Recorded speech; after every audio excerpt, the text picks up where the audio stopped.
Hi, I'm Nikki, and I've written a book called The Tease. It's the story of Anna Zendel, therapist by day, burlesque dancer velvet crush by night. And when a serial killer starts in on the members of her burlesque troupe, her personal and professional lives come crashing down around her. It's book one of the Darling Killer trilogy, and I hope you're going to like it. I'd like to read a scene for you. In this scene, Anna is in session with one of her therapy clients. It does involve profanity, serial murders, and use of sexual language, so if that makes you uncomfortable, I'm going to suggest not watching it. In this scene, Anna is meeting with her client Max. She just met with her boss, and she asked about getting Max assigned to a different therapist because she's attracted to him. Max is British. I don't know if I can pull off a British accent consistently for the entire scene, so the scene also involves me rather steadfastly avoiding a British accent. If that makes you uncomfortable, I'm going to suggest not watching it. So here we go.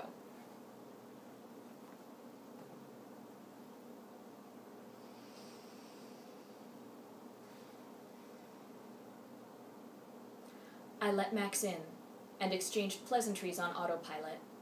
He was almost an entire foot taller than I, with a shock of unruly sand-brown hair I wanted to tousle.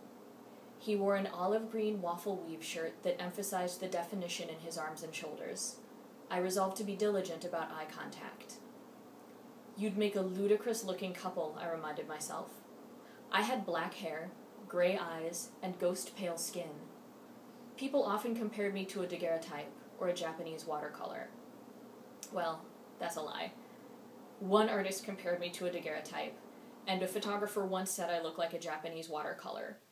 Most people compared me to whatever dark-haired woman they remember from old TV shows about horror movie cliches, or simply said, "Geez, are you pale?" Unless they were telling me I was short. I never understood why people felt the need to inform me that I was short. It's not as if I'd failed to notice. We made a lot of progress with your background and history last week, I said once we sat, and I appreciate you letting me ask 1.5 questions. I'd like to find out more about the insecurity you described. He shifted and looked away. Well, it's not exactly insecurity, he said. I might be sort of depressed.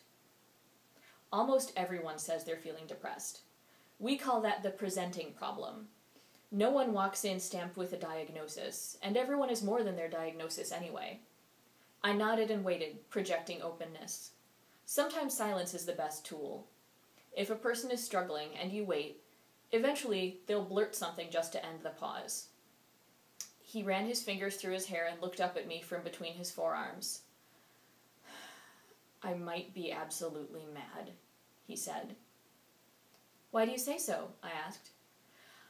I have these urges, he said. They're embarrassing. I skimmed my memories of our first session. Stern, prim mother, quiet father, upbringing, religious but not excessively so. Maybe more repressive than I thought. It's about women, he said. I like cold women. Cold how? I asked. If he's attracted to aloof women who aren't very affectionate, that could certainly contribute to self-esteem issues.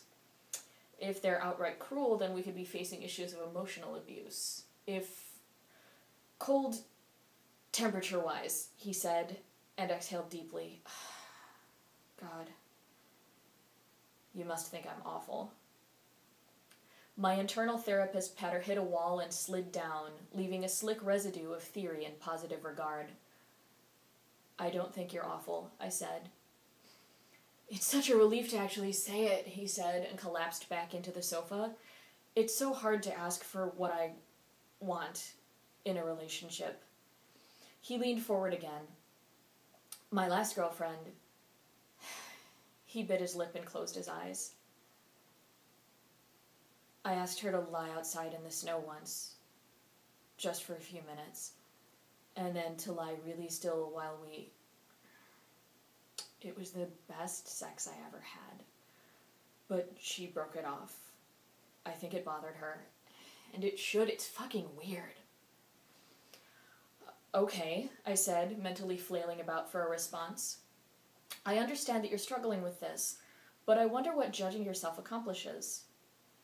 I'm trying to make myself stop thinking that way, he said. Not everyone has the same sexual fantasies, I said. We're taught that sex is a shameful thing, so sometimes the mind will create fantasies that satisfy a metaphorical longing. There could be something very normal at the root of this desire. God, I hope so. Do you really think so? He asked. Let's talk about this a little more, I said. I'd like to understand. What do you like about it? Okay, he said and frowned. It feels like I'm warming her up. He smiled faintly. Addicts sometimes smile when they recount their behavior, even when they say they want to quit. Real living can be pleasurable. Like bringing Sleeping Beauty back to life? I asked hopefully. His smile disappeared. Not quite, he said. I don't think that far. It's the heat, the passion, with the ice, and... He pressed his fist to his mouth. I'm worried I might hurt someone. How might you hurt someone? I asked carefully. Please, please, please let him say he's worried about hypothermia. The murders in the news, he said. The darling killer. I can't stop thinking about them. He might say something that changes your perspective. Thank you, boss, for the understatement of the decade. Tell me more about that, I said. I'm fascinated with them, he said. I keep going back and reading the news stories, seeing what he did to them, wondering what it's like at that moment when the life is in her eyes and then isn't. And then he writes the word darling on them. So I wonder if he really does love them in his way, even for a little while. That's an interesting theory, I said. He strangles them, Max said. I read that stranglers do it that way to preserve their beauty. Because a bruised neck and crushed windpipe is fucking gorgeous? I softened my face to make sure the flash of anger didn't show. Have you had thoughts about hurting anyone else? I asked. He shifted. I don't know. Maybe. Crap. That is extremely diagnostic. Have you thought about hurting someone specific? No. He shook his head. No, I'm not a monster. I couldn't hurt someone I know, if that's what you mean. Okay, I said. So if it was a stranger? I fought not to fidget as I asked the big assessment question. Do you have a plan? He broke eye contact for a second and looked back. No. I've wondered, but I don't have a plan. I considered asking if he owned a weapon, but hesitated. The darling killer strangled his victims, so his own hands were weapons. I wanted Max to know I was listening, but I didn't want him to feel like I was suspicious. Lack of plan generally indicated no immediate danger, and talking about it was a good sign.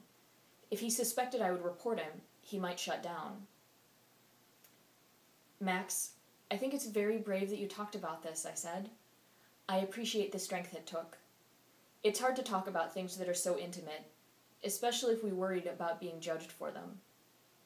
He smiled a little, interlaced his fingers, rested his elbows on his knees, and looked up at me. I don't want you to try to make me feel better, he said. I want to stop feeling these urges. I don't want to hurt anyone else. I don't want you to hurt anyone either, I assured him. But that statement alone is a positive sign. A lot of individuals who do hurt other people know right from wrong, but don't really care. Maybe they don't have the capacity to care. You do, and you're motivated to make the change, so I think you can. I hope so, he said. Have you ever looked into online communities or fetish communities, I asked. Some people do enact scenes and fantasies in safe settings. He shuddered. I'm not one of those people, he said. You always see all these fat people in leather walking into weird places, and I'm not like that. I passed on commenting about the judgment. We had bigger things to address. Really, I don't trust myself, he said. It's like when they tell you when you have a packet of crisps or something to pour out what you want and put the bag away. I'm worried. It feels like I'd be eating one straight out of the bag, and then suddenly the whole bag's empty. I thought guiltily of Grant and the bag of blue potato chips that I inhaled after rehearsal on Monday. I know just what you mean, I said. Insight is good. It creates the space for change. He fidgeted with his watch. Are you worried about how to get through the coming week? I asked. A little. Let's work on a plan for some other things you can do when you feel a sense of pressure, I said. Because we can talk about metaphor in your childhood and all kinds of other things, but I feel like that kind of stirs a lot of things up, which may be fine for next time. This time, I don't think it's fair to you unless you know what you can actually do in the real world to manage these feelings. We worked on some breathing exercises, and he made a list of things he could do to improve his mood and restore a sense of normalcy. Going to the gym, watching comedies, calling his parents in England. He looked less weighed down when he left, and promised to call if he felt like he was really struggling. Thank you for watching. I hope you enjoyed this reading. If you did, and you'd like to read the full book, then there are a lot of different reward levels for this Indiegogo campaign that include a copy of the Tease in ebook or paperback. If you can't afford it at this time, but you still want to support the project, please share it with your friends. Thank you so much for your time and support.